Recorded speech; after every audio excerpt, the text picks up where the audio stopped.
Okay, gentlemen, minutes of the last board meeting, November 8th meeting.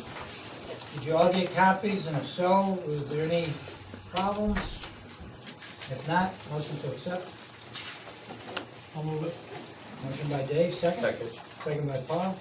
All in favor? Aye. Aye, unanimous. Did you say yes?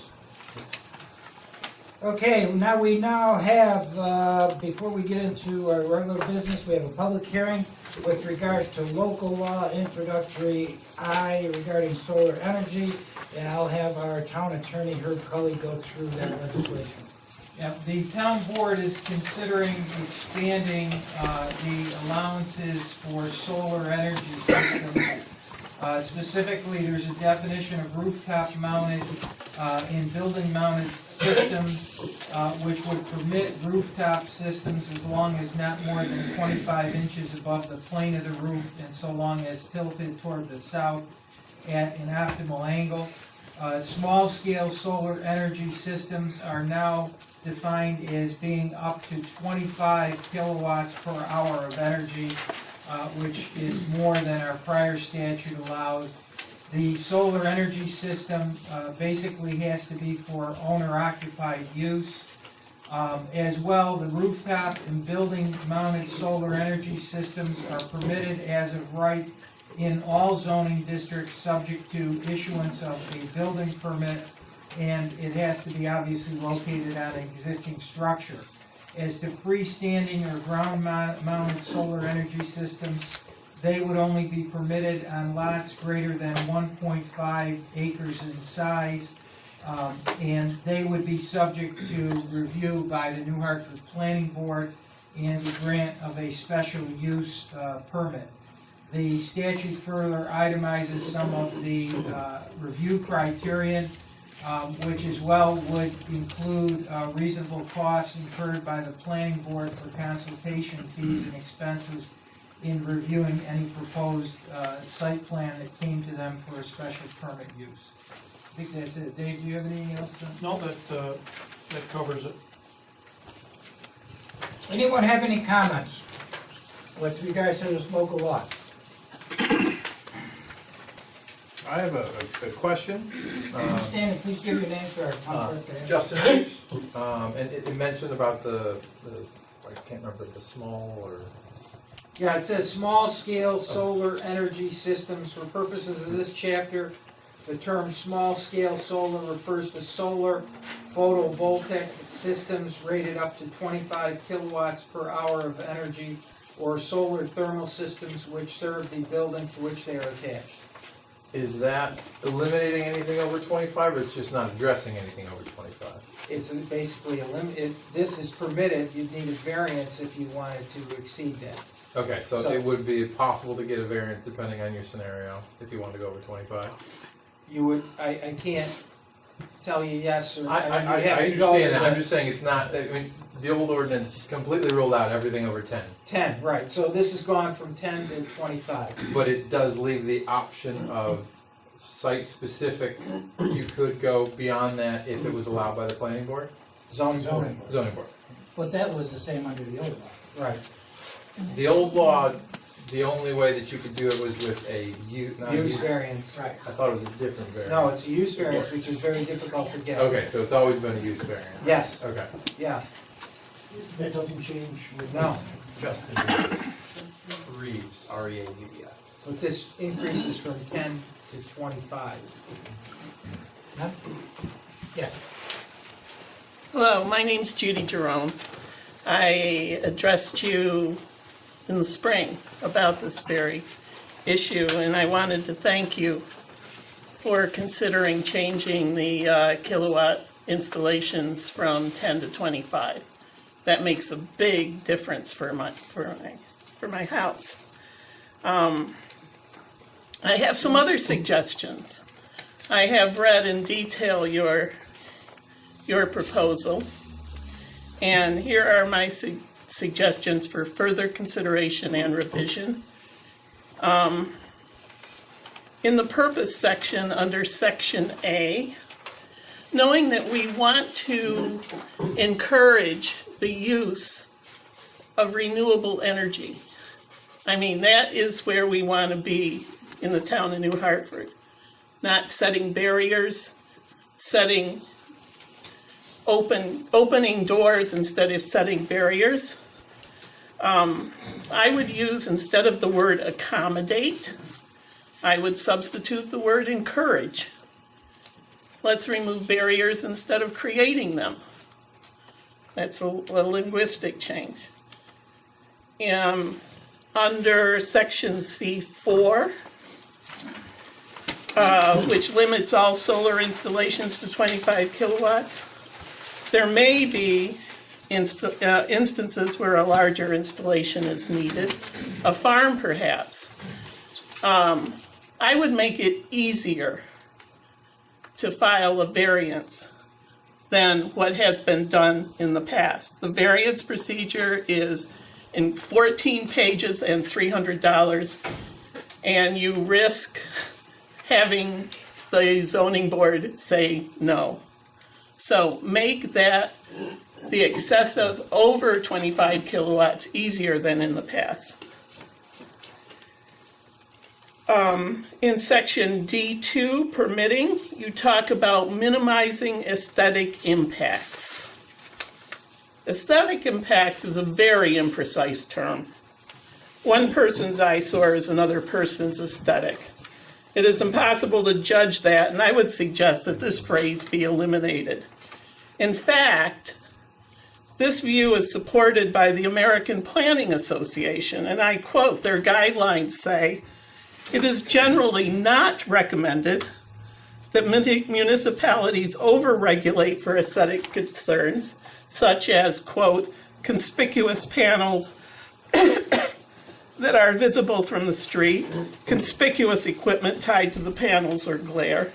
If the ordinance is enforced properly, then the height and setback restrictions should alleviate these aesthetic concerns in a quantifiable, easier to enforce manner."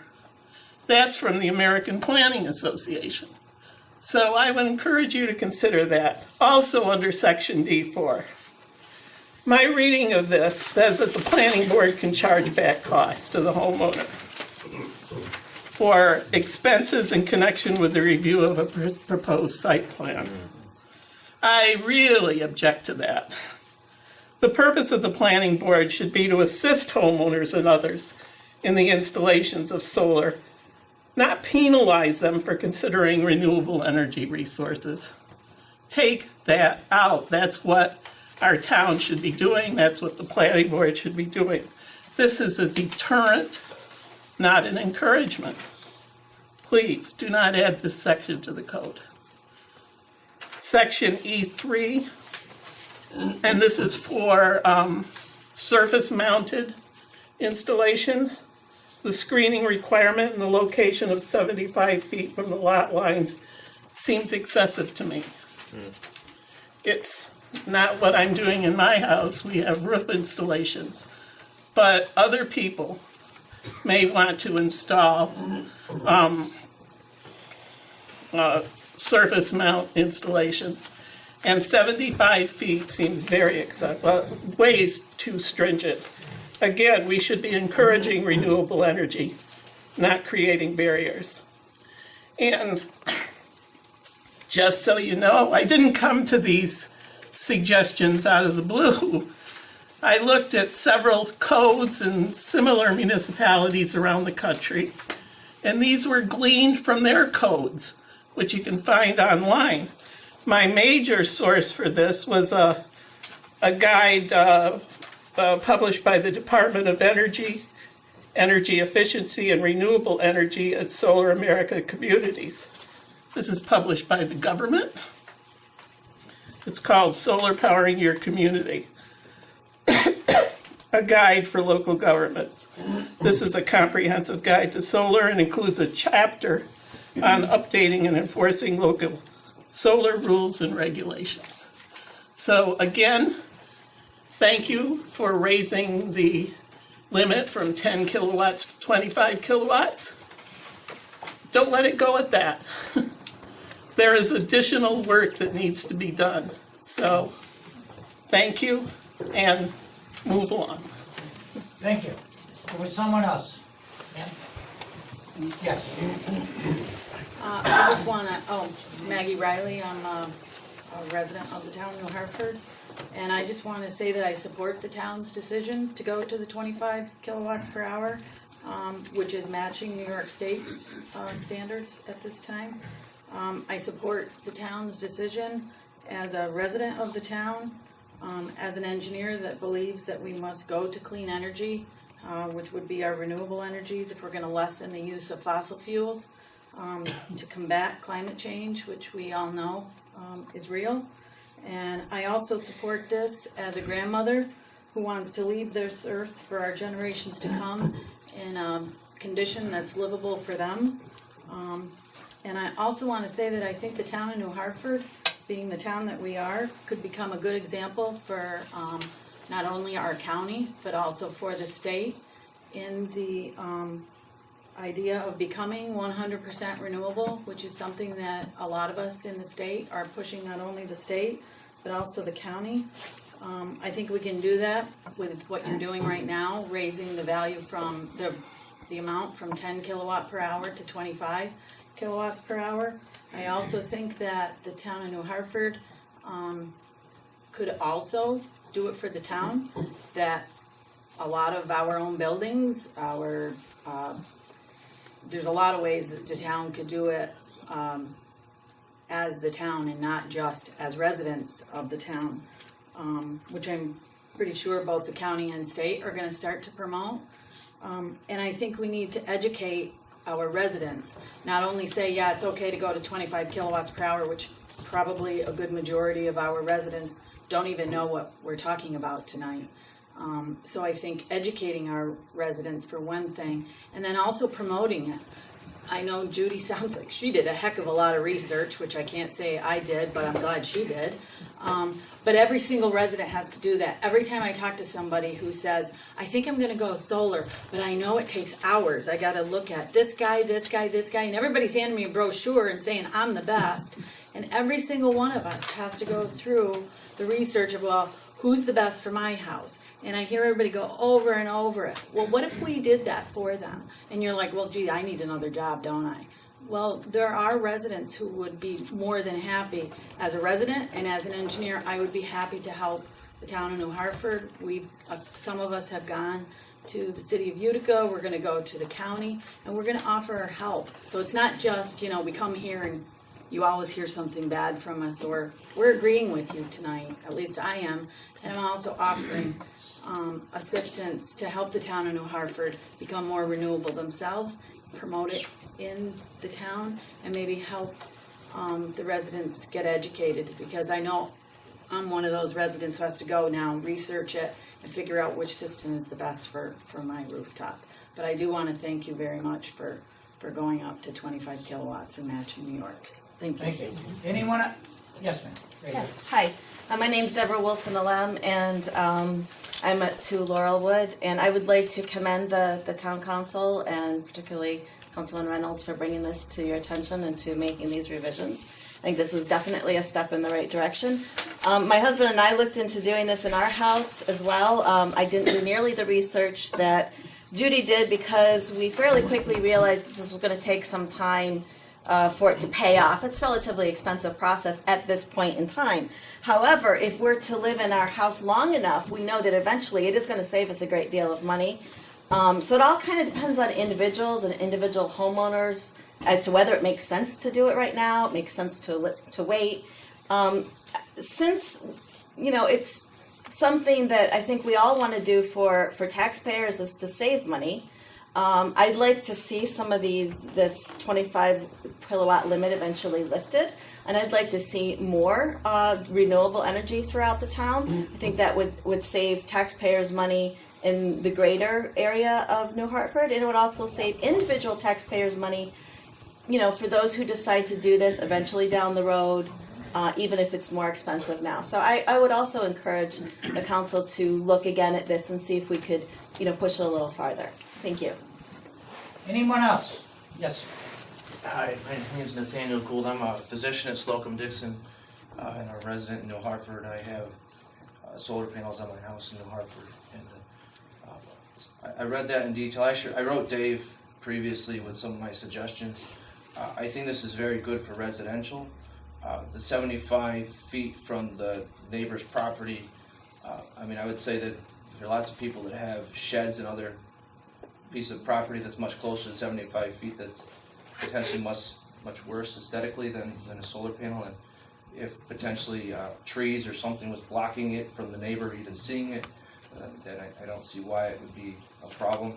I think the town of Clinton has it set up so that the neighbors immediately adjacent to them have to sign off on it if they're doing something like that. So if they want to put ground mount units, then the neighbor has to sign off on it, just a suggestion potentially. This also doesn't address commercial. When I say commercial, I mean Slocum-Dixon, we have a giant roof, and potentially we could put solar panels on the roof and reduce our utility bill, and this would essentially allow us to put a very, very small amount on there. And I think that places like Slocum-Dixon and Singertown Mall and other big buildings, commercial, ought to be able to do this also, and I think it's 2 megawatt hours at the state regulation for commercial, which is much more megawatts than it is for residential, which is 25 kilowatt. And I think that 25 kilowatt is for net metering, not that New York State will prevent you from doing more than that. I think it just, if you go above that, you can't do net metering. That's right. Of course, anyway, so I'd like to see that changed to allow for more for a commercial setup, and potentially a way to have the neighbors allow it if you wanted to have the ground mount unit closer to the property line. Thank you. Sir? Yes, put your hand up. Hey, my name is Jacob Smith. I'm actually from CMY Solar. I've actually worked, not me personally, our company's worked with a lot of people that are here that have already spoken up. What I wanted to give is just a little bit of knowledge behind it, because I think what you have written here is progress, but it's not anywhere toward the state goal, and definitely the goal of a lot of the people that are here that are concerned. So the first thing I want to address is certainly the small scale solar. It says 25 kWh. 25 kW is what the state regulates. 25 kWh is kilowatt hours, in which is how your bill is made. So if you're going to regulate it, it needs to be under the right terms. It's just kW. It's not kWh. Okay, that's a DC system size. Okay. However, what the regulation is, the reason why you're hearing that number 25K from the state and even from National Grid is that the local transformers, that's all that they're capable of taking in. That's a maximum of what they're capable of taking in. That is not meant to limit solar or anything else. It's simply what that's capable of. Places like Slocum-Dixon's and things like this, they have bigger transformers near them that are capable of inputting more power to allow that all to work efficiently through the lines.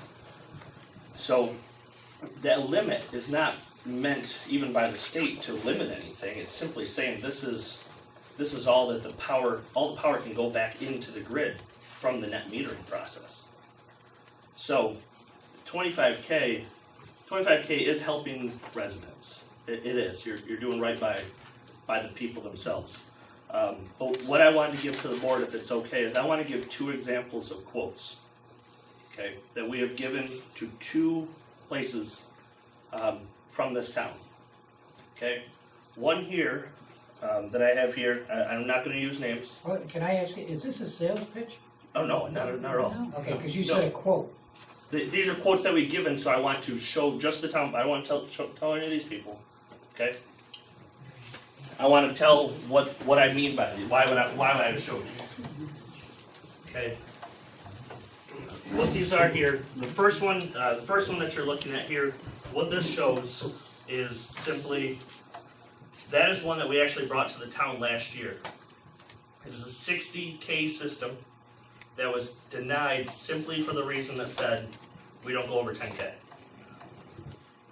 That's it. That's all we were told. Okay.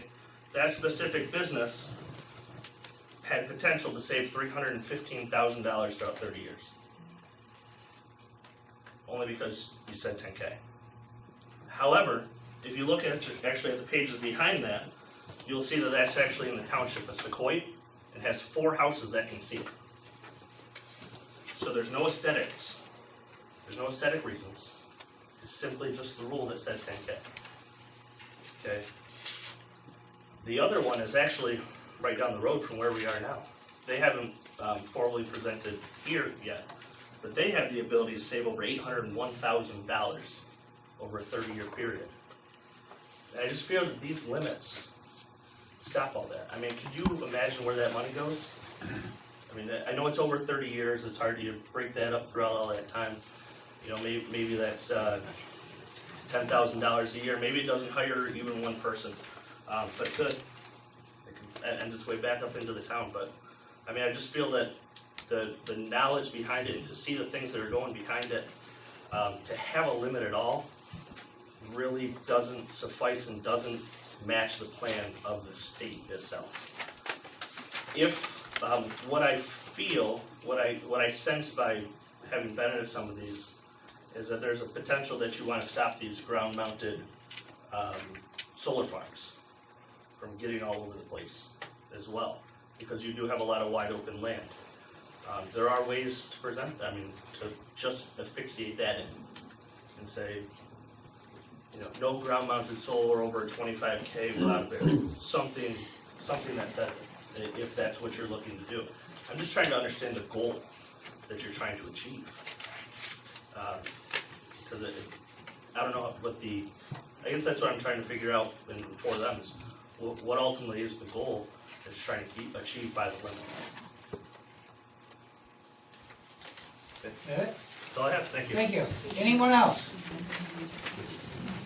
Anyone else like to make a comment on this solar energy legislation? Okay, if there's nobody else, board, what do you want to do? You want to keep it open and move on, or do you want to? Counselor, recommendation? What else we got? Hello. Jim, how are you? Yeah, we got something for you too. Well, wait a minute, this is a public hearing on solar energy? Oh, okay, I got something for the board. Okay, on solar energy? No, on the Okay, water then- project. You gotta wait till we're done All with right, this, okay. okay? All right, Jim. All right. Gentlemen, what do you want to do on the public hearing? Well, I think there's been a lot of good comments. I compliment Judy for her diligence. We spoke before. I think the intent here is to accommodate the residential situation that we've been confronted with. I also think that the planning board and the zoning board has got some latitude here where they can look at, and I'm not talking about commercial, I'm talking about residential situations right now. I think there is some leeway here where the zoning board and the planning board can make some informed decisions. As far as the residential or the commercial operations, I'm familiar with some of these. I don't think that was the intent, and I think you can all agree that it's a complicated issue. There's quite a bit to it, and I'm not sure that we should try to address that in this. I think that needs to be addressed as a separate issue. I think, again, the intent was to accommodate the residential concerns, and again, I think the zoning board has had their hands tied at 10 kW, but at 25, it gives them a little more latitude, and being able to look at variances that make sense. If you've got a resident that doesn't want a ground mount 10 feet or 5 feet or 2 feet off his property line, I think that's a reasonable concern. Hence the 75 feet and so on. I think I would like to see that the only change I would recommend at this point is the 10 kW as opposed to 10 kWh. What's 20? I mean 25. So leave the H off the K. That's right. Well, it says up to 25 kW, and then the words per hour, Per hour, you which want is the same as H. removed. Right. Board, anything else? Any other members? So are you fine with the 75 feet? Yes, I am. Because, I mean, for a shed, it's 6 foot. I mean, That's right, but a shed is much different than a panel, an array that, it's worse. could, yeah, it is worse, in my opinion. No, the shed is worse. The shed's worse. Some sheds are a lot, some sheds are pretty nice. Well, my point is sometimes homeowners don't have, I mean, maybe 150 feet. I mean, it doesn't, it restricts them a lot. Yes, it does, yes, it does, That's for yeah, reasons, yeah. You know, so They may be, but they could accommodate a roof unit. so then so this handles residential, then we have to address the commercial one. Well, I think there's a lot to it. I think we've got some people here that can speak intelligently on it and perhaps have a committee look at it. I know you were involved very, very early on and address the commercial aspect. I think the point that the town of New Hartford needs to get involved in this and be perhaps town buildings should be solar equipped at some point. Certainly any new construction should be addressed, solar should be addressed. These are my thoughts. Paul, got anything? No. Okay, we've got that one suggestion for the amendment there. Before we get to doing all of that, do we want to close the public hearing and then work on this thing and get it done? I'll make a motion to close the public hearing. Second? Second. Second by Jim, all in favor? Aye. Aye, public hearing is closed. Okay, we have on the floor here a recommendation by Dave to change that designation of kilowatt per hour to just kilowatt, and any references to hours on there would be eliminated in that particular paragraph. Anybody have any problem with doing that? I think that's just basically a technical item anyway.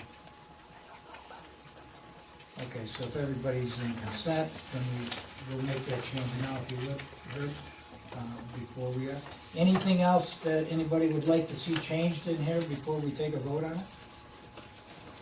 Well, one thing that I'd like to make clear is it's a use variance if you want to exceed the 25 kW, and it's extremely difficult to obtain a use variance. So if your intent is to liberalize such that if there were special circumstances, maybe they could exceed the 25, you know, okay, I'm done. That's it.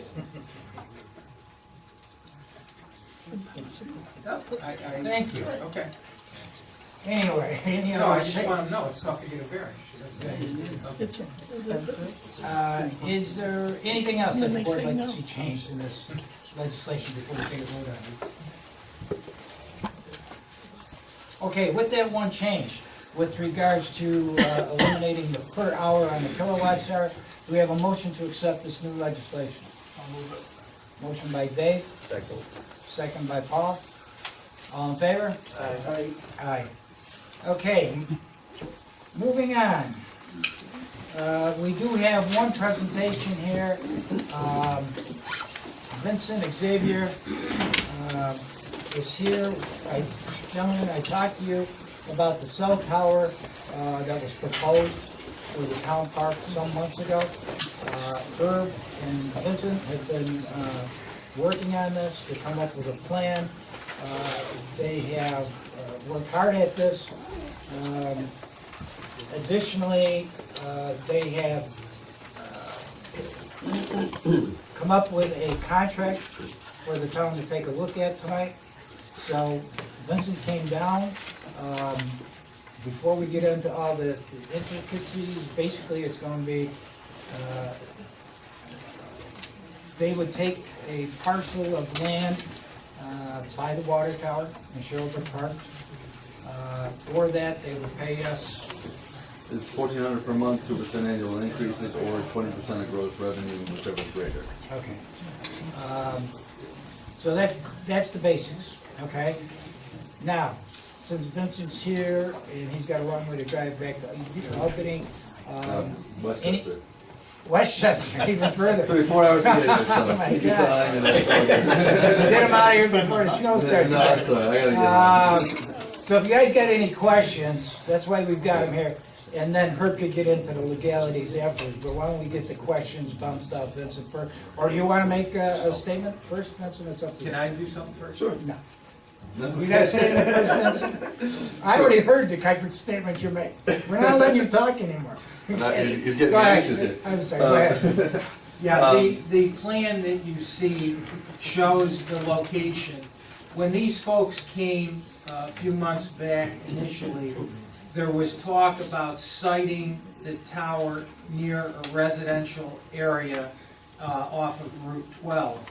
They had an idea because of the problems many years ago when the water tank was proposed off of behind Paris Heights or whatever, and it ultimately ended up being put in the town park, that maybe it would be a good idea to locate it near that tower, near the tank that's there, because it's completely buffered, completely shielded from public view. There are no residents nearby. So they came up with a proposal of locating it, and this shows you where it is physically. And the suggestion was that they want to buy a 12-month option to enter into a final lease for this for $100 for the $10 for the option, the 1-year option, with the ability to extend it so that they can do whatever due diligence they need to do to ensure that this is a proper location, as well in the instance that they need to do an alienation proceeding with the state of New York, because this is parkland, and or obtain federal permitting or federal approvals. This would give them time to investigate exactly what they need to do, what steps they need to take, and then make their decision. So this is an option that they're asking you to give them for $100 for a year, and they have a right to extend it out, 2 additional 1-year extensions if they've been unable to make the decision.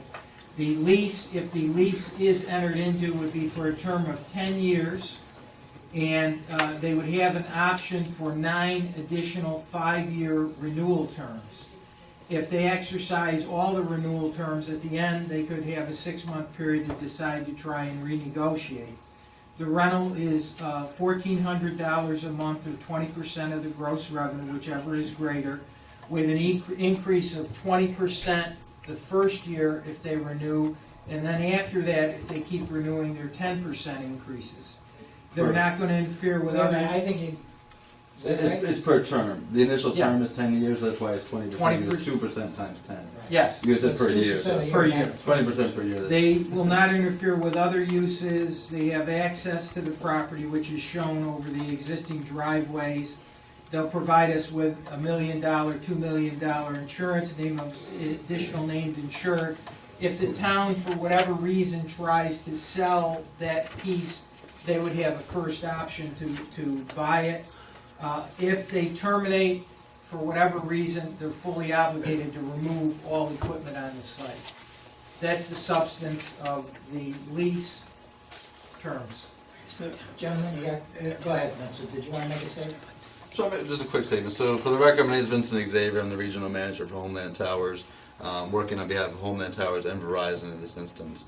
Verizon's been working in this area for quite some time to try to find a solution to provide the coverage they need in the area. I know they had a zoning application at one point that didn't go through. There are, they've just been trying to find the best spot to do this. And I think we've done that. When we looked at this area, we tried to find a spot that was, as far away from homes as possible. In this instance, when we first saw this, the park is actually divided in half. The portion of the property we're seeking to locate on is actually not zoned parkland. It's actually zoned residential. So it's actually not zoned parkland. It's next to the existing infrastructure. And as Herb indicated, yes, you'll see the top of the tower, but since there's so many trees around, even from the park, you're not going to see the ground equipment or anything like that. And it's in an area that does not appear to be, commonly used by people, where people are going to be walking around. To that end, it would still be within a 6-foot fence, secured compound, to prevent people or children from accessing it, so to be secure on that end. Just quickly on the right of first refusal, so you understand what that is. As soon as anytime we build a tower, the landlords always start getting phone calls because it's an asset. And you're gonna get people calling you saying, hey, we'll give you 10 years worth of rent if you give us the right to all the future rent. So that right of first refusal really isn't meant to be if you sell the property. It's in case somebody tries to buy the lease from you. So if that's really what you want to do, then we would do that, because sure, I'd rather pay you 10 years worth of rent than 55 years. So that's what that right of first refusal pertains to. So really, like I said, I drove pretty far, but I really wanted to make sure I came up here because I think it's important to address any comments that the board has, as well as the public, in this instance, because Verizon's been trying for a while to find a suitable solution to their needs, and I think this is the best one for the area. So I'm just here to answer any questions anyone may have. Board, do you have any questions for Vincent? So the option's $100 the first year, and then 100 the second, 100 the third. Yeah, let me touch on that. I know $100 seems like, why not just give us $1? And usually my options are just for $1 or $100. And really that is for you or any even private landlord. When we enter into this contract, after the contract's signed, all the other costs are on me. As far as going through any of the approval processes, in this instance potentially any alienation process required, that's on me. And the option period really just gives me time to do that. As I said, I'm already representing Verizon, so this isn't a situation where I'm coming in as a tower developer, just trying to land bank it from you and then go see what I can do with it. I already have Verizon on board, we're ready to go. So this option period is just going to give me time to seek any necessary approvals, finish any due diligence that's needed, and that's what we'll be doing during that time. As soon as any construction commences, the rent will commence as well. Well, let me get this straight. You're looking for a signed contract. Yeah, tonight, actually, all we're asking for is a resolution approving the lease and for you to enter into it. Yeah. Once that's signed, Well, and that's different than an option. well, it's an I mean, there's a option. lease and there's an option. It's an option and Together. lease agreement. It's an Together. option and Yes. ground Okay. lease. Yeah. So basically, what we're giving you is a year to get this up and running before we start collecting, and that's all entailed in this one document. Yes. Correct. Okay.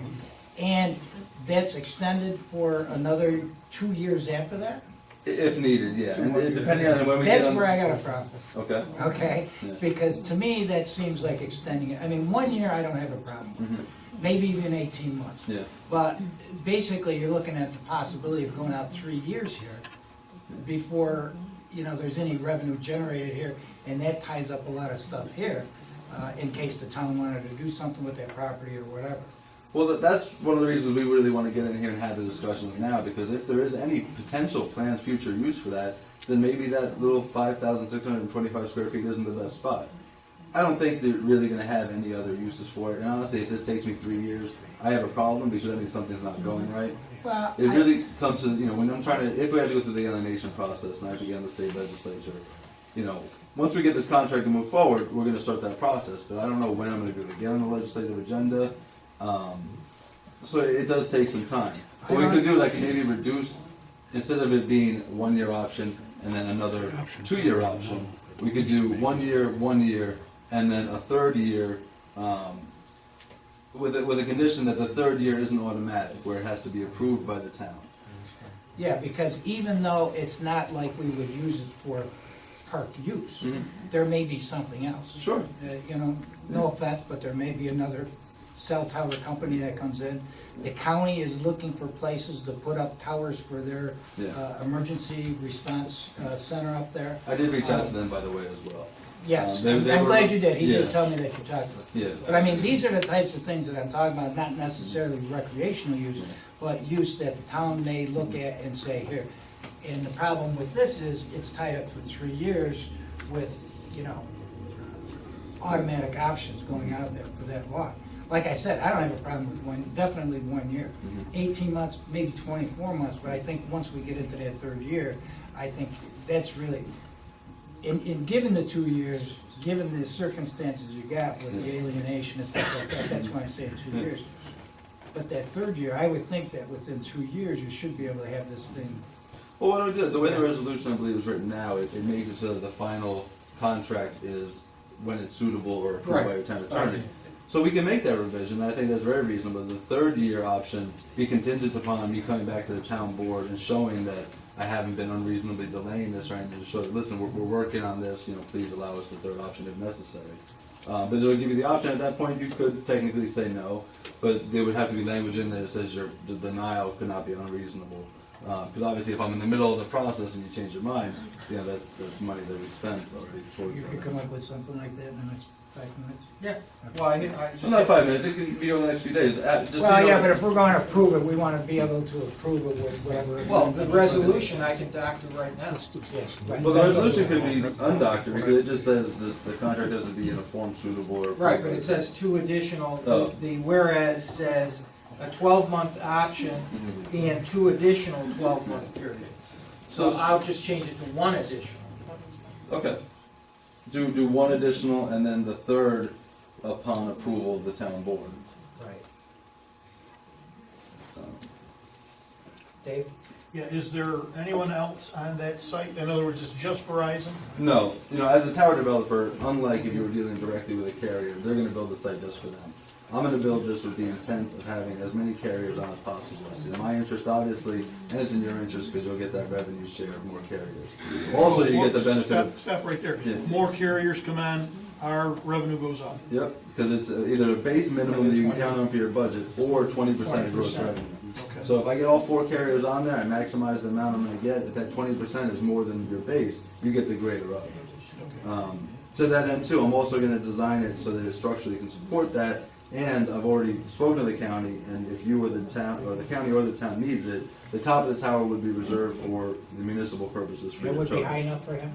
It's actually a relatively tall tower, it's a 190-foot tower. It's a tall tower. In order to be in a location. Which I think is more than what they need right now. That's what the county's Yeah. using. The now. county said they weren't sure if they needed it yet, but regardless, we can have it in the final site plan approval, that the top of the tower is reserved for municipal purposes free of charge. To that end also, like I said, this is a resolution just on the lease.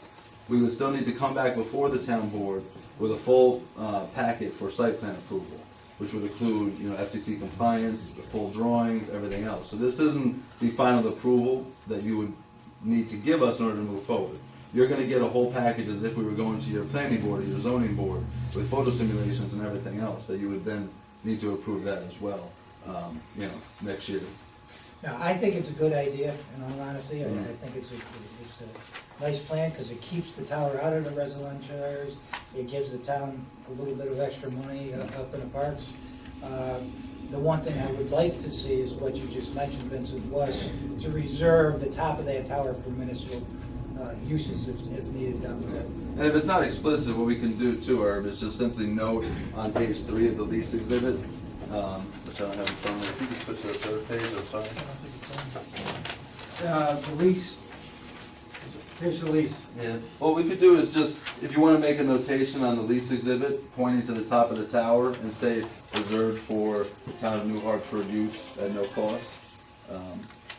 That is our intent, and, that's what we do. We specialize in working with municipalities. We've done this several downstate, and, we always just think it's a win-win for everybody if it's an existing infrastructure that emergency services get to use it for free. I think it's a good idea. Plus, it's right next to the water tower, which is, It's a whole lot better than the access that was gonna be on Merritt Place. This is a.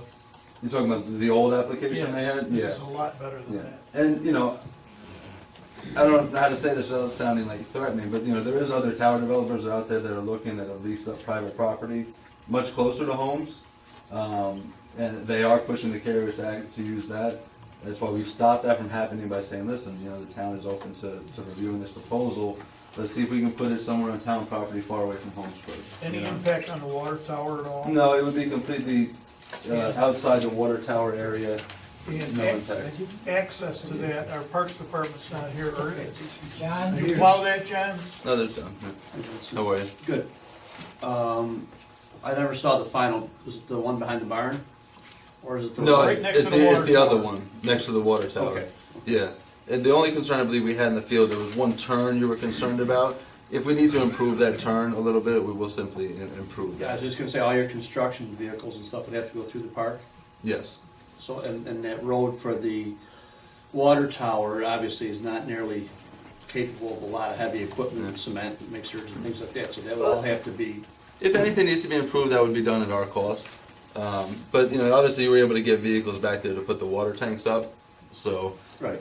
they use cranes and things, I'm sure How as well. about, power, how are you gonna power that? The final pathway isn't determined yet. It'll be underground, most likely through the park. It'll have to be. Yeah, but it would all be underground. And they do it at their expense, they run the utilities. But you're gonna come from Route 12 down? It looks like that's the way. When it comes to the final design, the power company really dictates that to us half the time. But whatever it is, we know it will be underground, so there's no poles in the park now. Right. And that would be at our cost. Right, and at one point we talked about maybe coming off the back of the maintenance farm for power. Yeah, we looked at that too. The power company really needs to look out there to see what kind of available wattage. I have to have an electrician speak more intelligent than me on that. But regardless, we need to bring fiber to the site. So if I'm going to have to bury conduits anyway, I might as well just bury a bunch, not a bunch, but 4 4-inch conduits and use 2 for power, 2 for telco, and just have that established, because who knows what we'll need in 30 years. But just to have it under the ground now, separate dedicated lines, it's just better too, because then if you come off the building, if there's a storm, what if something happens to the building, then you're cutting power off to the cell phone, and everyone needs a cell phone if there's a bad storm, so it's better to have just a dedicated underground line. How about construction time, start to finish? Generally speaking, we say 2 to 3 months, and it really depends on weather, and when I say 2 to 3 months, the actual, like the concrete truck, for example, that's there one day. Yeah. The crane is there one day, maybe 2 when the antennas go up the following time. So it's a lot of fits and starts. It's clearing things. Okay, a concrete truck comes in for one day, and then it's gone. And then it's just normal, smaller trucks and excavators.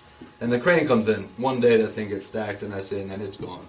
So it's mostly, pouring the concrete, waiting the 2 weeks to cure before we can stack. So it's not continuous, 3 months, large vehicles in and out. It's really not like that. It's fits and starts, and we would. And we've done this in the past, work with you. Let's say you have an event going on at the park that day. We won't construct that day. We'll work around your schedule to make sure that we're not unnecessarily impacting any events or anything you may have at the park. And your access to your property Mm-hmm. would come off of that little service road to the water tower? Yeah. And so that, but it wouldn't impede anything to the water tower? No. Okay. You'd have your own access, they'd have their own access? Yeah, we would just break off of that Yeah, with yeah. a gravel driveway to the facility. Yeah, that was gonna require a little bit of clearing, as I remember it, tree-wise. Oh, to go actually into Yeah. the site? Yeah, but very minimal. Yeah. What we did here too is we wanted to keep it as close to your existing infrastructure, which is what the water tanks are. Mm-hmm. So we're really not that far off the road, and what that allows us to do is not have to clear cut much of the woods there, And that wasn't very thickly populated. with It was, big a lot of them trees. seemed like they were like Sand 8 trees and inches or stuff, something, yeah. 6 inches. Yeah. And it's only a 5,625 square foot. Obviously, you need a little bit buffer around that. Mm-hmm. But it's not a very large amount of land, and the access drive is maybe 20 feet in. So Right. we really took that to heart and wanted to minimize any tree removal. Board members, anything else with Vincent before we get into what, anything else Herb's got? So was there a study, showing that there's a purpose there, in terms of reception? That there's a need? Yeah, Verizon's definitely studied that. And when we come back for the final site plan, we'll provide full propagation maps showing that the deficiency in the reliable service, and the propagation map showing what this will cover and where it will enhance. But yes, the need has already been determined by Verizon. Because we put one up by Citron, and it's not working that effectively. No, it isn't. It's terrible. Not that anything to do with you, No. but I'm just saying, we went That through all tower this. does not work. Well- It doesn't work Right, well. so and I think we lowered the height on that, if I'm not mistaken. So I'm sure it's not 190 feet, but I don't know the answer. Yeah, to well, that, but- I'm not sure exactly where that tower is, but it really comes down to location. And you do have some terrain issues here with some hills. And this is line of sight technology, so any hill or anything is going to block that. So the lower you go, the more you're increasing the likelihood for more proliferation of towers, because too many little towers aren't covering what they need to. There may be several issues with why the tower doesn't work. Maybe you're getting blockage from line of sight. It does actually depend on, no? Yeah, it's right top That's of not the his hill. But how far are Yeah. you? Because really, these things are not intended to cover a 5-mile radius anymore. No, it's pretty cool. Yeah. You Less than experience 5 it. miles. Yeah. Well, the only thing I can throw out there, and Paris off. an engineer can speak to it better, is the type of antennas they have up there now.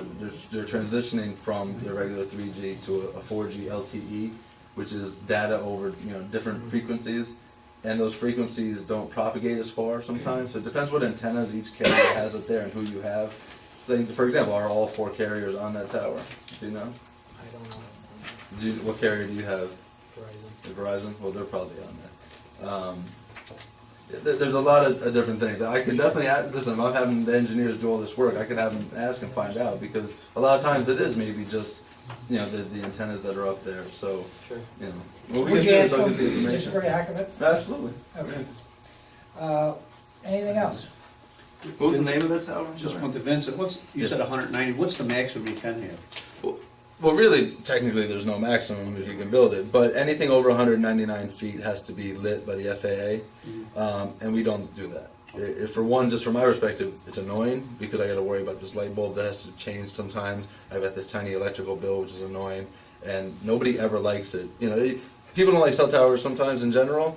You tell them it has to have a light blinking at the top, then they really hate it. So, you know, So why this not will have never- it so at least you can't see it at night? This you will know? never be added on to then, this is it? No. We specifically, and part of it, again, when we go over site plan, will be an FAA evaluation that shows, you know, up to this height that we do not need to be lit, and we take strides to make sure we don't have to light these things. The tower is on Higby Road by the Citron property that they were talking about. Higby? Higby, Higby. Was installed 2 years ago. Yeah. Does this need planning board approval? And Site plan. Site plan? Well, you know, there's a few different ways you can do it. We can. Yeah. Generally, these things don't have to go back to your planning board since it's on town property. You as the municipality We have can review it. Yeah, you can review it yourself because you can exempt yourself from your own codes. So you handle it instead of the planning board. A lot of times because you're already familiar with the lease, and it doesn't change anything as far as what you're given to review. Everything anybody would, or I would be required to submit to a planning board, I'm going to be giving to you to review.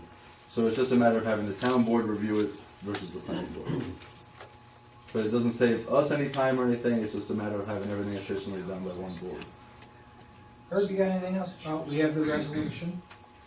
This is a resolution, the initial part cites all the terms that we previously discussed, that you're making a determination that you believe that this lease is in the public interest of the residents of the town, deeming it to be an unlisted action under seeker and having no adverse environmental impacts. It's authorizing us to enter into the option and ground lease agreement as previously talked about.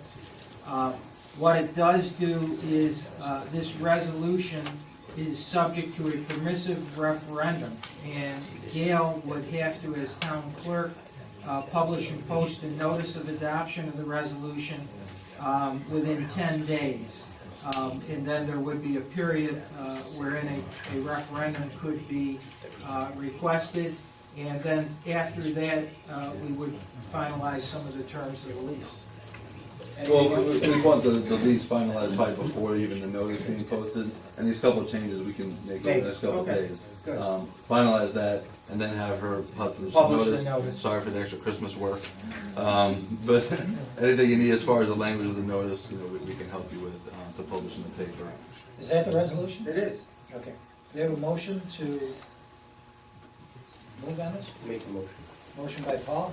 Second? Second by Rich. Any other discussion? If none, all in favor? Aye. Aye, unanimous. Well, thank you for your time. I look forward to Thank you for continuing to coming work for you on down this and project. have a safe trip back. Thank you. Okay? How about I just talk to him? We'll get it all done. Okay, moving on. Is there anybody else with a public comment before we move on to actual town business? Public comments, discussions? Jim, did you have anything? Yeah, I got something for the board. Now's the time. Okay.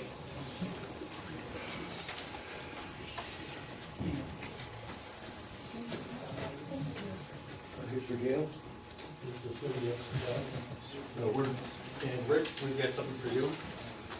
We're representing this. And we'd like to thank you for all you did with us.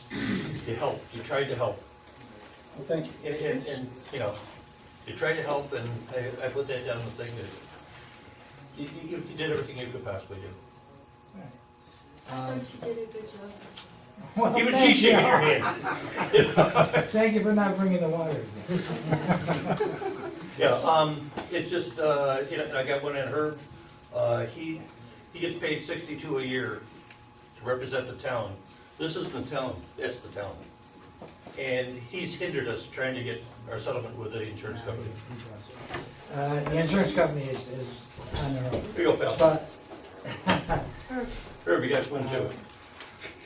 okay. we're all Okay, set. thank you. Have a nice Christmas, Merry Christmas. Have a good Happy New holiday, Year. and I think you've done a tremendous job with the town. Okay. Okay, say hello to Cheryl? Okay? I will. All right. Thank you for your best. Yes, sir. Gentlemen, I rise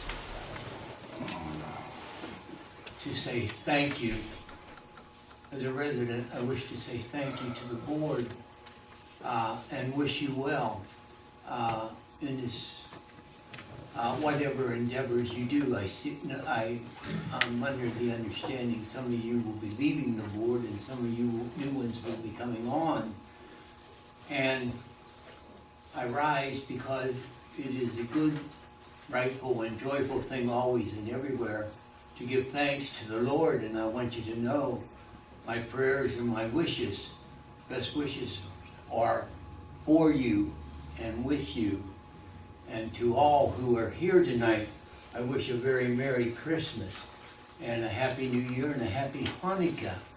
I am new to this, and it is in my world and so forth and endeavors to learn. And I'm delighted to learn how the town works and how important it is that we all be a part of it. And every word we speak and every word that comes out of our mouth is important because it affects someone. And we're here to do good. And so that is the reason for me to rise this evening. I have left my comments to my representative of Ward 1, Mr. James Mesa, and I've sent them to the town clerk, Theo Young. And I'm used to playing within the lines. All right, and I know what it is to have referees and rules and things like that. But I rise to hope that the suggestions that I made at the last meeting will be given due consideration and that I will see results in the future, that we can work for peace and goodwill to all men. Thank you, and a Merry Christmas to you, sir. Thank you. Anyone else? Okay, moving on to town business.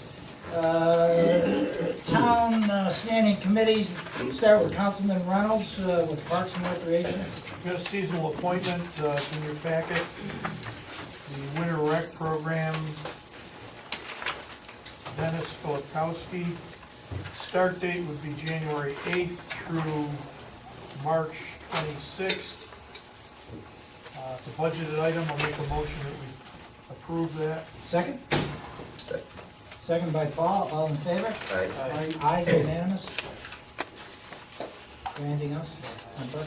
Okay, moving down to zoning. Councilman Musser. We got an appointment for a full-time codes enforcement officer. This fills a vacancy. Same pay, $42,000. It's Eric Barton. Okay, so I'd make a motion to. Effective when, Jim? First week of January, January 3rd, actually. January 3rd. Okay. Motion by Jim, second? Second. Second by Paul. All in favor? Aye. Aye. Abstain. Forfo and Dave abstained. Dave? Abstained? Yeah, he abstained, and the others were yes. 4 were yes.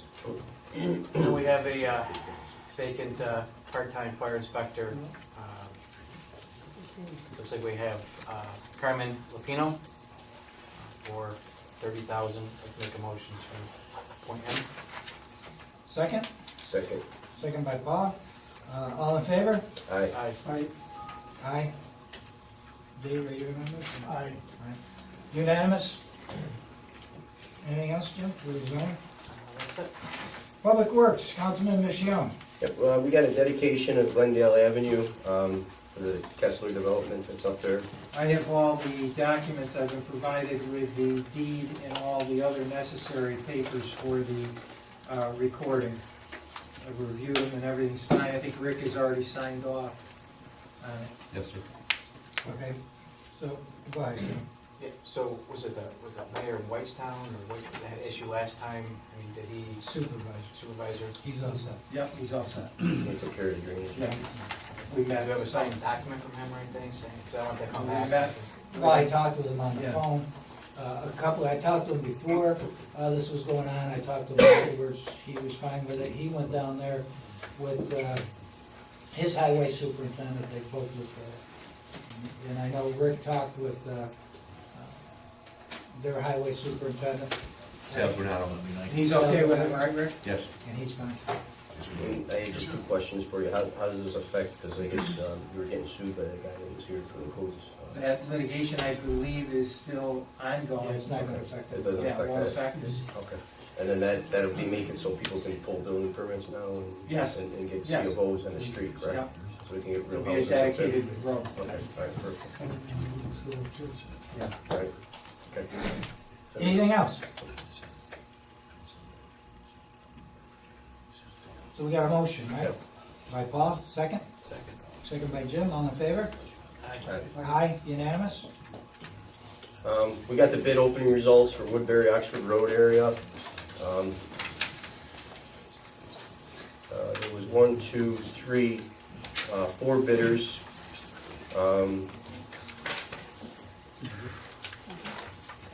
There was water line excavation and fence. Total sum was $61,750. There was central paving, $65,300. There was FP Kane Construction at $111,000. And then the cheapest one came in at James Gray Paving at $36,995. Fluctuation, yeah. Okay, I take that as, somebody want to make a motion to accept one of these? I'll make the motion that we accept James Gray Paving for the lowest amount of $36,995. And this comes out of the insurance money, correct? For the Yes, there's 100,000 being held in escrow. Okay. Second? Second. Discussion? Yeah, I just want to restate that the trees that are in that area have got to be addressed. Anything that ends up on our right-of-way has got to be addressed. Address it in what way, Dave? Just They've got to be removed in most cases. There's at least one that's going to be a problem. Rick, did you have a chance to look at that? Do you agree with me, or? I totally agree with you, though. It's been dead. They're gonna come down. Right, they're gonna end up, we own it, and then they're gonna come down, so that's Yeah. gotta be addressed. As long Yeah. as it gets addressed, that's Yeah. fine. Was that included in here? That's what I was Yeah, Rick? No. It wasn't? It's not, so that's above and beyond, but we have enough money still in there. Right. 100,000. Yeah. Yeah, okay, so we'd have to go out to bid for that for cheap. Yeah. Okay. Any other comments or questions from the board? If not, we got a motion, a second, all in favor? Aye. Aye, unanimous? Should we go out to bid then for the trees? Yeah. It should be Well, able to I don't see. know, because Rick, I think You we got got county, don't you? a county bid now. Contract? They'll Yeah. take You the trees down, yes. Okay. If he's in there, He's what? if Bray or anybody is in there, they can take it down, can't they, during the construction? I don't know, I think you get a tree guy. Whatever. But we do have We have a county bid, people on the county bid list like you do, yes. so you're gonna have to go out and bid. Go ahead. All right, so, the third thing I had was the bid openings for the contract for Grange Hill, the second pond, The second no, phase. second phase of the drainage improvements. And this is the lower half down on Oneida Street, et cetera. Right. So we had 3 people that came in for the bid. Central Paving was $479,480. We had James Bray Paving, which came in at $410,000. And then we had JE Contracting Corporation, which came in at $574,000.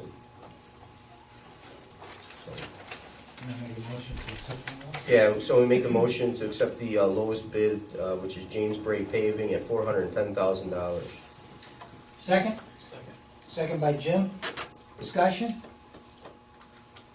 All in favor? Aye. Aye, unanimous. Now, how long is this bid good for, before you actually have to start work?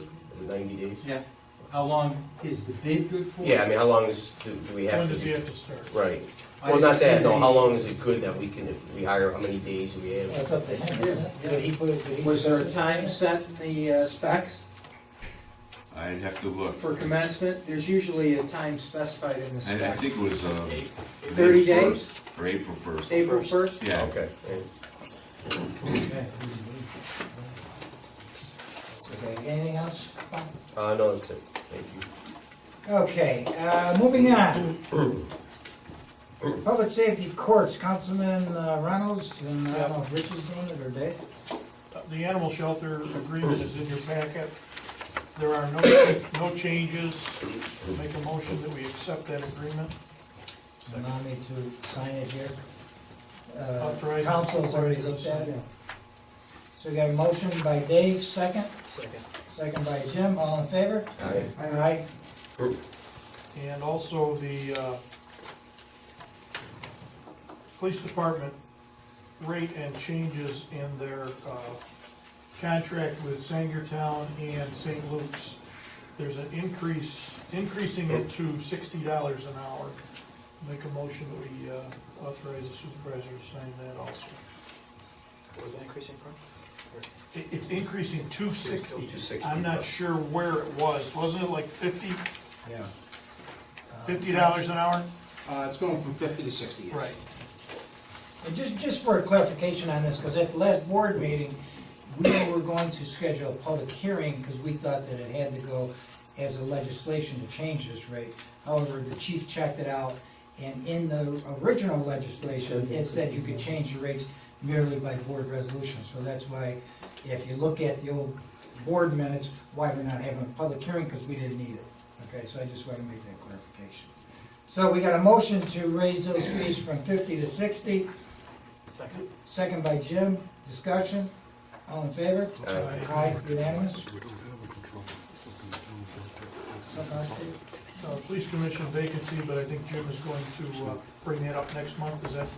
Yeah, we gotta list it and. put on Yeah, on the website. and the paper, so we get applicants. And Rich is going to do the bailiff. Judge Copeland had asked us to fill the third bailiff position. He had the name of Mr. John Devaneter. I believe that you've done the background check. Yes, That's come back sufficient. yes, it does. So is that a motion? That is motion. Motion by Rich. Second? Second. Second by Paul. Now, do we have, I'm sorry, I really, did we put a commencement date and salary and everything in your motion It would be the same salary that the bailiffs here? Have now, and he would start when? who can start effective today. Okay. So we'd be using Today? effective today. Okay, okay, so Rich made the motion, second by Paul. Yes. All in favor? Aye. Aye, unanimous. Is that it, John? Okay, Paul, something about somebody at the bar moved. Yeah, so I believe this is for, isn't this, didn't we have this? I don't know what it says, bar Yeah, member where- moved. Yeah, that's. I'm always at the end. You can find me always at the end. With Matt's- Yeah, no, I know it is, but I was wondering why they, but anyway. Yeah. What, that we're at the end of the bar? No. Matt doesn't care. Well, I don't care now either. Give me 2 weeks to advertise all you want. Advertise, we probably should put this Yeah, on. I don't on the think it's website. anything that needs to be done real quick. But they do have to get training, so I would recommend that you do something in January, gentlemen. Or definitely February. So we want to put it on the website and in the paper, or? Okay. All right. We're back to you, Jim. So I brought up to the board before about some complaints on the speed on Stone Hill Road.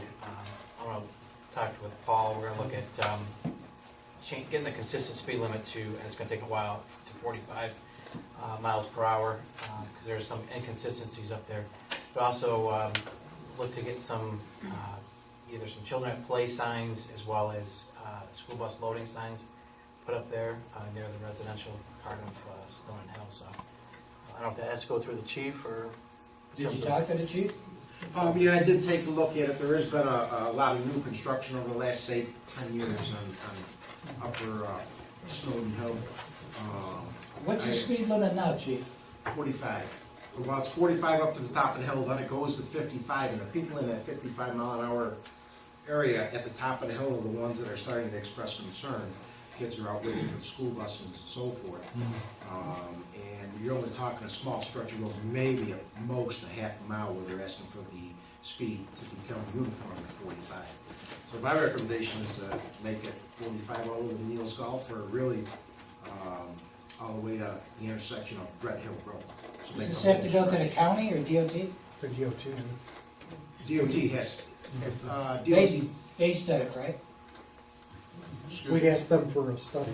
yes, we have to ask for a study is the next step. So we asked. So would I make a motion to have the DOT make a study? I don't think you need a resolution for that, you just have the chief do it. I'll start with that, chief.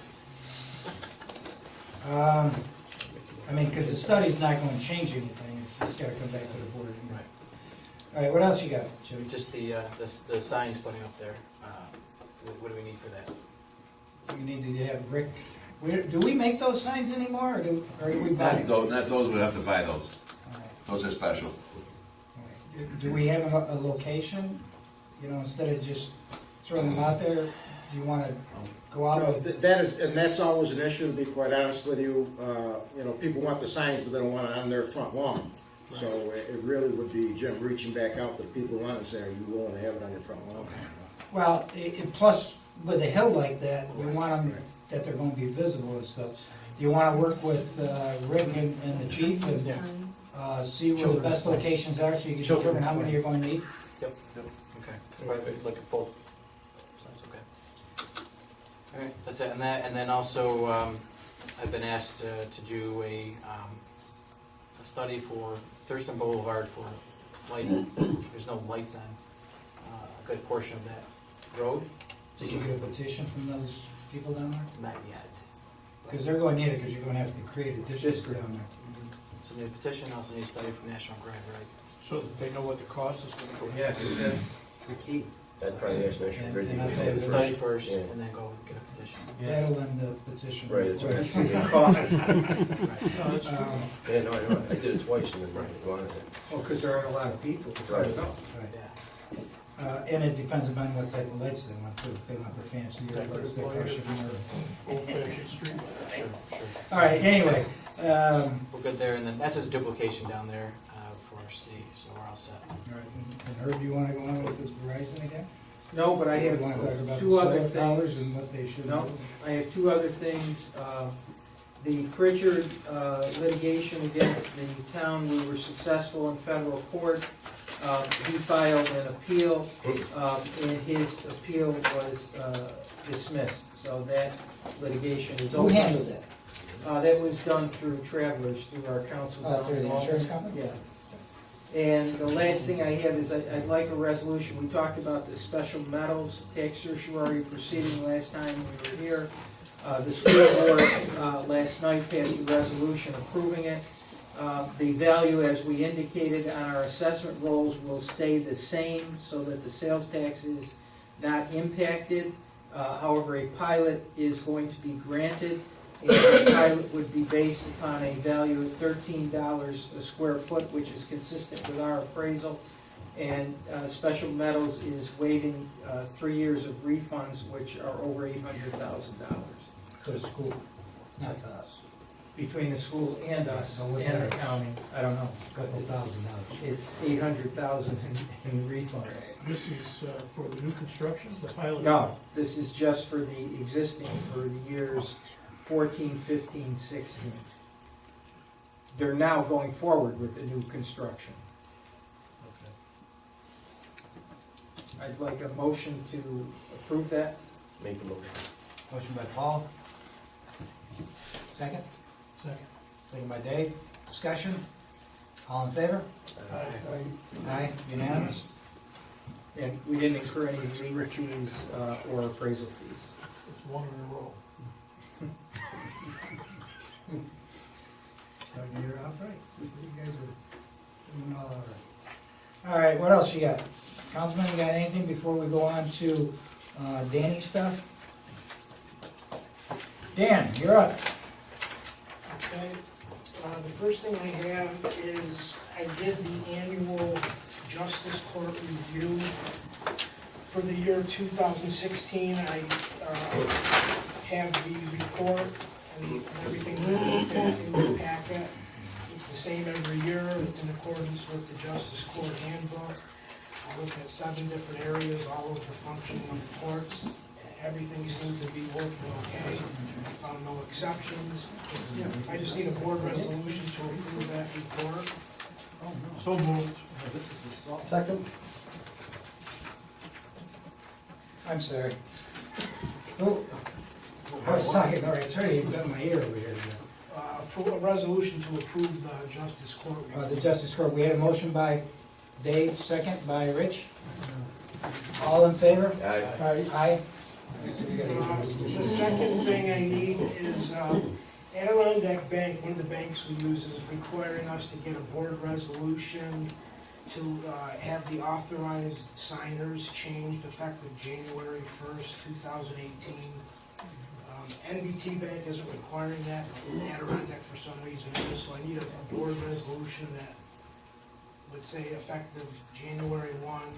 You know, Pat and Matt aren't on the accounting, more as signers, and Paul and his deputy are. So moved. You love that, didn't you? Second. He really couldn't do it. No, I know. Yeah. Second by Jimmy and Rich. Rich, second. All in favor? Aye. Aye. Unanimous. The third thing I have is the appointment of the audit firm for 2017. I had sent everybody an email, it was probably a couple of weeks ago, kind of giving you the status of where we are with this, and, you know, we're getting into the middle of December, we still don't have an audit firm appointed, which started back in July. So, any questions, or do you want me to, you know, review where we're at with this? I think your email pretty much said it all. I mean, basically, what was it, but almost out? Deal's out. Yeah, they withdrew. And then the other one. That other firm, EFPR, they're out of Williamsville, and They have a disclaimer. they have some issues that I really wouldn't recommend them. They have a report from an accounting oversight board with some audit deficiencies, and so that leaves us with, right now on the table, Dark Angelo. You know, we can appoint him for another year, and then we'll revisit this again next year, but I hate to go into January without a firm appointed, and because they usually start work now, actually. I just have one quick question. Just because we had a problem with the library, some added it, some didn't add it. Is there any way that we can go out in December, put an ad out for everything exactly detailed, and have people reply to that? Well, for now, just go out with something, or send out some letter with actually a detail, so they come back, so all the quotes are the same, because that was the problem we had last time. Was Well, I mean, they were all different prices, because they were all doing different well, things. the price isn't really the issue. On a deal was definitely the lowest bidder, but they ended up withdrawing because of some, you know, what they felt were independence issues. Yeah, but I think that's changed over there, I want to say, so I don't know, that's what I'm saying. I haven't heard anything, and I'm only Okay. telling you what I know. I don't Okay. know. I haven't heard anything. Well, could we just send out one more time and just send out a letter to everybody and see what we can? Another time. It's up to you guys. Yeah, just see what we can come up with, because now we have nowhere to choose from again. Again, it's going back to the same, we have no real choice. Well, are you talking about bidding it again, Paul, or just going out to? Just send out. Because it was in the original specs, wasn't it, that, to audit the library? Yeah. So the specs listed everything that needed to be I don't audited. know who's gonna reply. We sent it out in July to 6 different firms. Right. And we got one back. And then we went out in the and- paper in October, and we got 3 bids. And so I don't know the situation with buying a deal unless you know something different than I do. Well, that's what I'm saying, something different is coming about, so maybe you can just throw it out there again and see what, I mean, I don't know, just, again, we'll just wait, we'll pick it in January, I mean, that's not gonna. Yes, I think that was the intent. So, It's up to you. I mean, if you guys, it's up to all of you guys. You wanna wait till January, Paul? yeah, I say we just pick it in January, let's just send it out and see if we at least get 2 people that we can choose from, or Who do you something. want me to send it out to? Well, everybody, all the accounting firms in the area that are interested in doing municipality audits. No, that's not many. You probably got about 3 in the immediate areas. I sent them out to 6 of the firms that did them to start. I mean, I don't know, other than the 6 that I sent them to, tell me who the other ones are. I sent it out to, Archangelo, one company in Buffalo that the county used, that they didn't reply, Dirty Burke and Brown, Gustafson, Barone Howard and Company, and Peters and Associates, and Bonadeo, of course, is on, responded the second time. I mean, I can send it out to those again. Do you have any other ones in mind specifically? Was there any other local people that are doing them? I mean, Municipal audits are a specialty because of the requirements that you have to have as a CPA to do municipal audits. So you don't have a lot of CPA firms doing municipal audits anymore.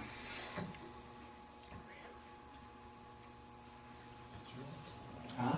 Mike Fitzgerald. And municipal audit. At least I haven't seen my name on municipal Did audit. he have one on how?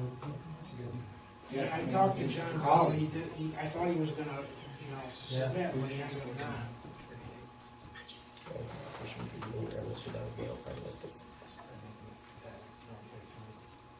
So is that what we're gonna do? Yeah, let's do it, we'll pick it in the first week of January, that's it, give it one more shot and see what. Is that it, board? Is that what you want to Is do? that okay with you guys, or? Yeah. Okay. All right. Okay, moving on. What else you got? No, there's a couple other things. I didn't forget it. Budget adjustments. I included those also in your agenda packet. As far as the budget adjustments for general whole town, general part town, and sewer, they're kind of straightforward year-end, moving things around from an account that's over budget, using some that are under budget. And you have a copy of those. I'm not gonna read every single line item on there. The only one that I think I want to just bring to your attention is the budget adjustment for the highway part town.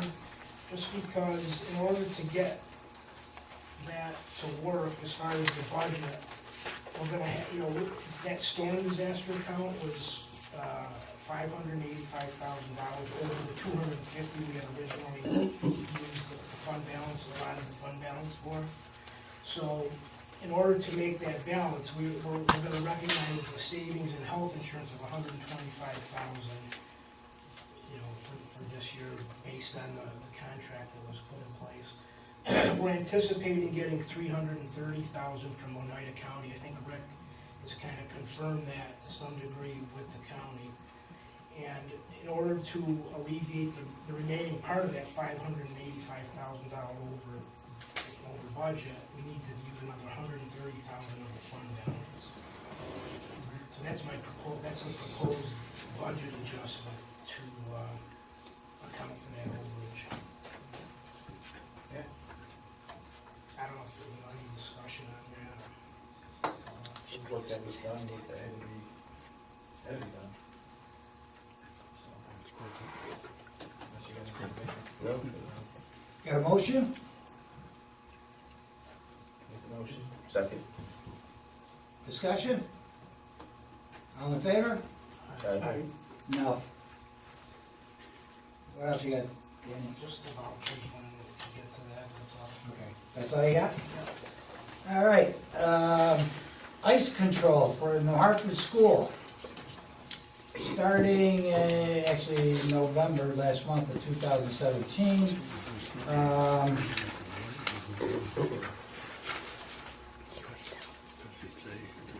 Is this the same amount as last year? I believe the salt went down a few pennies. So it's $52.68 per ton. It's basically the schools. Is this where we salt there up on Higby Road, or is this where they're buying salt from us? They just buy salt from us. Okay. So, if I could have a motion to have me sign this agreement between the town and the school to allow them to buy salt from us at $52.68 a ton from November 1st of this year until October of 2018. Make the motion. Motion by Paul, second by Jim. All in favor? Aye. Aye. I also have something. You need to know this.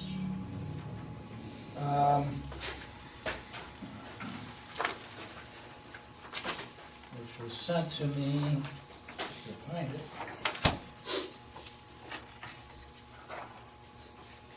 Oh, we had.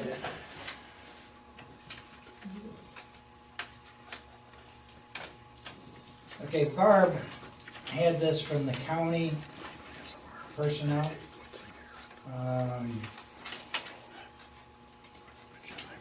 Basically, the position that Dory had when she was full-time here was Office Specialist 1, position number PTNH 212. The county is saying if you're not going to fill this position, which is a full-time position, which basically Dory is doing now on a part-time basis, they're asking us to abolish that position. So it would be to eliminate / abolish the position of Office Specialist 1, position PVNH 212. And we need a board resolution to send down. Now, which position was This was Dory's when she was full-time over at the code. So make the motion, abolish the position. Motion by Paul, second. Second by Dave. All in favor? Aye. Aye, unanimous. Now I've got this, you know about this, you can talk about this. Local law number 8 of the year 2009 was basically talked about Cold War veterans exemption. In here, they gave an exemption of up to $6,000 a year for veterans during the Cold War. Is that you? Okay. This, I believe what this is this exemption was only good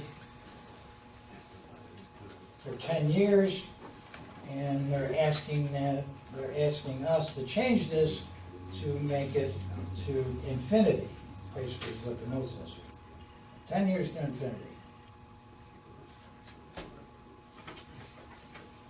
Who's asking? I don't know, this was dropped on my desk.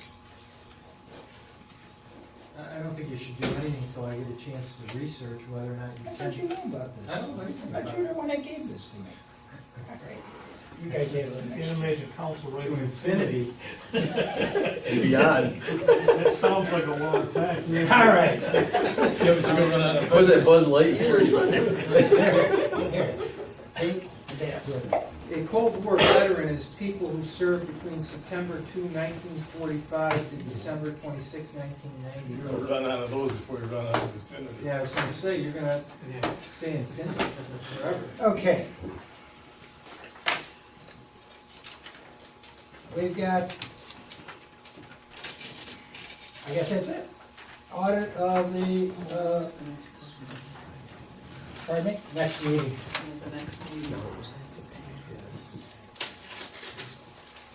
Okay, before we're done, Paul or whomever, you want to set the next meeting date? If everybody agrees, I'd like to start it January 3rd, do 2 nights a month. if we could. Yeah, it's a Wednesday's the 3rd. You won't be there.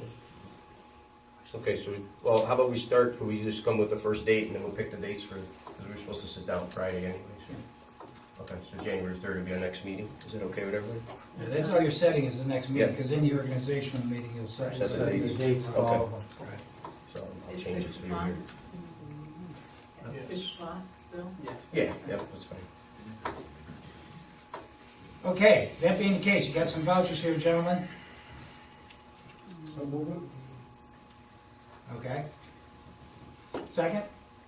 Second. Second by Dave, all in favor? Aye. Aye. No. Did you say aye, Dave? Yes, I did. Okay. 4 yes, 1 no. Anything else, gentlemen, before we leave? Okay, that's it. Motion for adjournment? Make the motion. Second? Second by Paul, all in favor? Aye. Aye.